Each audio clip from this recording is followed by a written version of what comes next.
UP में योगी आदित्यनाथ ने mafia को मिट्टी में मिला देने वाली बात हवा में नहीं कही बॉस। सिर्फ माफिया ही नहीं, माफिया के गैंग के गुंडे हों, माफिया से जुड़े हुए दूसरे लोग हों, माफिया के रिश्तेदार हों, माफिया के ब्लैक एंड व्हाइट बिजनेस में शामिल ठेकेदार हों, दूसरे मददगार हो, योगी आदित्यनाथ किसी को नहीं छोड़ने के मूड में। आज बांदा में माफिया डॉन मुख्तार अंसारी के सगे रिश्तेदारों के अवैध निर्माण को ध्वस्त कर दिया गया। बांदा में मुख्तार अंसारी के रिश्तेदार और करीबी इफ्तिखार के घर बुलडोजर लेकर प्रशासन की टीम पहुंची। उसके घर पर बुलडोजर का एक्शन शुरू होने से पहले ढोल नगाड़े बजाकर मुनादी की गई। कार्रवाई से पहले घर के लोगों को बाहर निकाल दिया गया। एक बार देखिए वहां क्या माहौल था।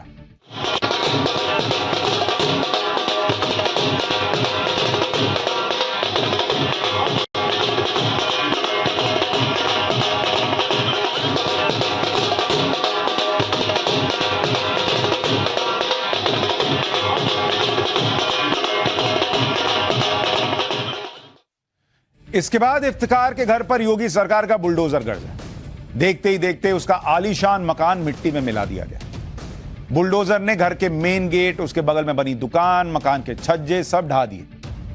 आरोप है कि सिंचाई विभाग और पीडब्ल्यूडी में ठेकेदार इफ्तिखार मुख्तार अंसारी के परिवार वालों और उसके गुर्गों को सुरक्षित ठिकाने और दूसरी सुविधाएं मुहैया करवाता है, इसलिए यह कार्रवाई हो रही है। बाद में ही इफ्तिखार के माफिया बांदा में ही इफ्तिखार के भाई हाजी रफीकुसमद के घर योगी सरकार का बुलडोजर गरजा। मुख्तार का करीबी रफीक उसमद भी ठेकेदारी करता है। बांदा में ईदगाह के पास बन रहे उसके नए मकान को बुलडोजर ने ध्वस्त कर दिया। मुख्तार के मददगारों पर यह एक्शन इसलिए हो रहा है, यानी माफिया का साथिया वो भी गया।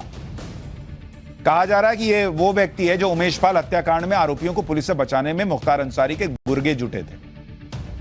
दूसरी वजह यह है कि चित्रकूट जेल में बंद मुख्तार के बेटे अब्बास अंसारी की उसकी पत्नी निखत से जेल में सीक्रेट मुलाकात का मामला भी बताया जा रहा है। मुख्तार अंसारी के बेटे अब्बास अंसारी के चित्रकूट जेल वाले मामले पर भी बड़ा एक्शन लिया जा चुका है। चित्रकूट जेल के निलंबित जेल सुपरिटेंडेंट, जेलर और वार्डन को अरेस्ट किया जा चुका है।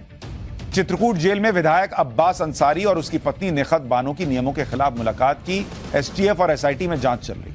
इस मामले में अब तक 8 लोग अरेस्ट हो चुके हैं। सबसे पहले विधायक की पत्नी निखत और उसके ड्राइवर को अरेस्ट किया गया, फिर डिप्टी जेलर को जेल भेजा गया, समाजवादी पार्टी से जुड़े एक नेता को जेल भेजा गया, जेल कैंटीन सप्लायर को जेल भेजा गया, फिर जेल सुपरिटेंडेंट, जेलर और वार्डर की गिरफ्तारी हो गई।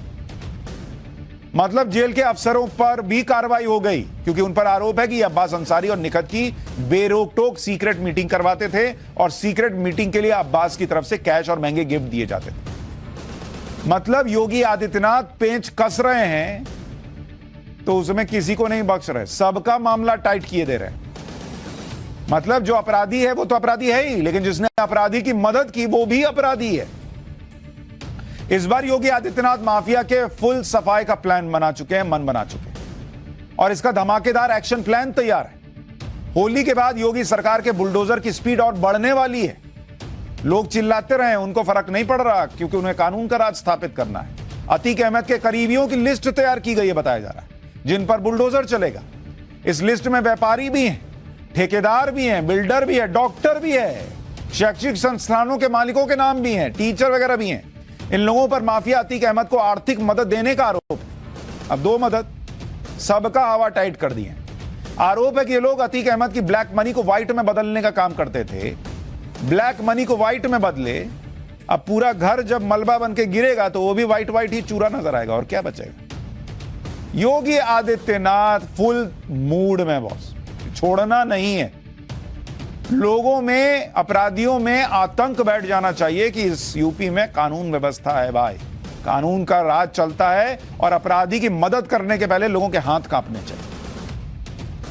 उमेश पाल हत्याकांड को 11 दिन हो गए और इन 11 दिन में योगी आदित्यनाथ ने एक के बाद एक ताबड़तोड़ एक्शन लिए। 24 फरवरी को उमेश पाल की अतीक अहमद के गैंग ने हत्या की। उसके बाद योगी आदित्यनाथ ने माफिया को मिट्टी में मिलाने की कसम खाई।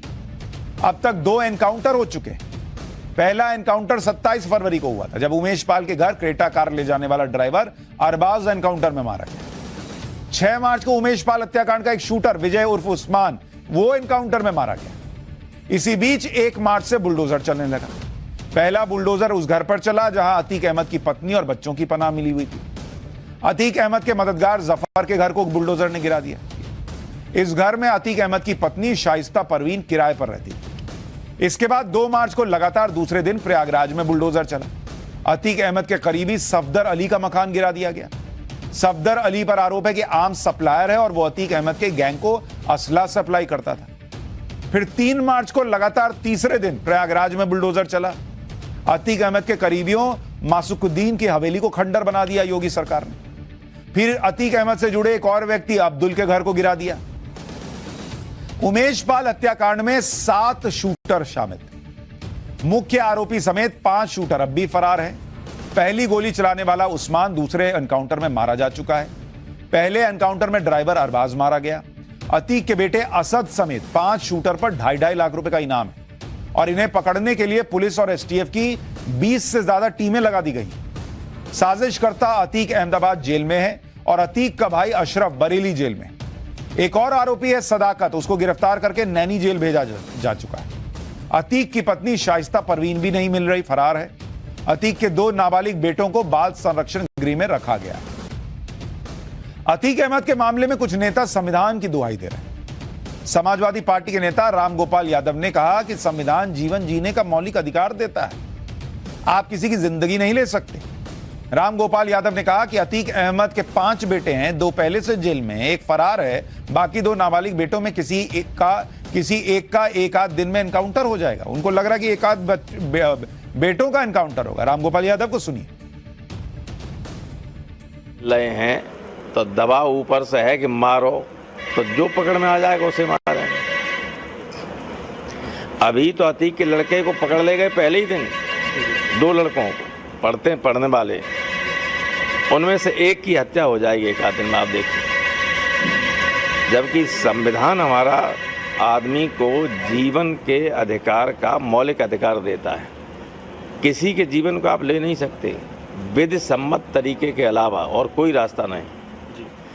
सीधे पुलिस से एनकाउंटर हो कोई मारा जा सकता है, लेकिन पुलिस पकड़ ले उसके बाद एनकाउंटर करे, ये तो दंडनीय अपराध है। आज नहीं तो कल जब कोई दूसरी व्यवस्था बनेगी तो ये जो फर्जी एनकाउंटर करने वाले लोग हैं, नेता सब बच जाते हैं, अधिकारी फंसते हैं। इन पे हत्या का मुकदमा कायम होगा, ये पहले भी हुए, एक बार नहीं दर्जनों बार हुए। रामगोपाल यादव एक तरीके से अधिकारियों को समझा रहे हैं कि तुम फंसोगे। उन्हें पहले से पता है कि सब फर्जी एनकाउंटर है। उन्हें यह भी पता है कि पुलिस ने पकड़ा और उसके बाद ठोक दिया। कितना दर्द है कि जो अपराधी है उसके साथ संविधान के हिसाब से व्यवहार होना चाहिए। ठीक है, होना चाहिए। जिस व्यक्ति ने कभी संविधान नहीं माना उसके साथ संविधान के तहत बर्ताव होना चाहिए। लेकिन पुलिस संविधान के तहत नहीं कर रही है, एनकाउंटर फर्जी है, इसके कोई सबूत भी तो देंगे। समाजवादी पार्टी के नेता अगर अतीक अहमद के परिवार पर हो रहे एक्शन में हमदर्दी जताने जैसी बातें कर रहे हैं और कानून संविधान की बातें कर रहे हैं, वो ये भूल गए कि यही माफिया जो योगी के बुलडोजर चलने से कांप रहा है, यही माफिया एक वक्त में खुद बुलडोजर चलाकर दूसरों के मकान तोड़ देता था। जिस अतीक अहमद के गुर्गों के घरों पर बुलडोजर चल रहा है, उसी अतीक अहमद के इशारे पर एक वक्त बुलडोजर चला करता था। 2016 की घटना के बारे में बताया जाता कि अतीक अहमद ने कालिंदीपुरम में 3 ऐसे मकानों को बुलडोजर से गिरवा दिया था जिसमें लोग अपने परिवार के साथ रहते थे। तब पुलिस ने कार्रवाई तो करना तो दूर, अतीक अहमद से पूछने की हिम्मत नहीं जुटाई कि उसने ऐसा क्यों किया। कहा जाता है कि कालिंदीपुरम में कब्रिस्तान के पास लोगों ने अतीक अहमद से जुड़े भूमाफिया से जमीन खरीद ली थी और उस पर मकान बनवा कर रहने लगे। 2016 में कुछ लोग गुंडों को लेकर आए और लोगों से मकान खाली करने का कहा। मकान मालिकों ने विरोध किया तो गुंडे जान से मारने की धमकी देने लगे। किसी ने अतीक अहमद से शिकायत की थी कि मकान कब्रिस्तान की जमीन पर बने हैं। फिर अतीक अहमद के इशारे पर बुलडोजर से 3 मकान गिरवा दिए। तब संविधान याद नहीं आया था लोगों को। इस बार अतीक अहमद का पूरा हिसाब योगी आदित्यनाथ तय कर चुके हैं। आधा हिसाब किताब तो योगी ने पहले ही कर दिया था। नया एक्शन एक तरह से अतीक अहमद पर एक्शन का फाइनल राउंड। इससे पहले 2.5 साल में अतीक और उसके करीबियों के 70 से अधिक मकानों को मिट्टी में मिलाया जा चुका है।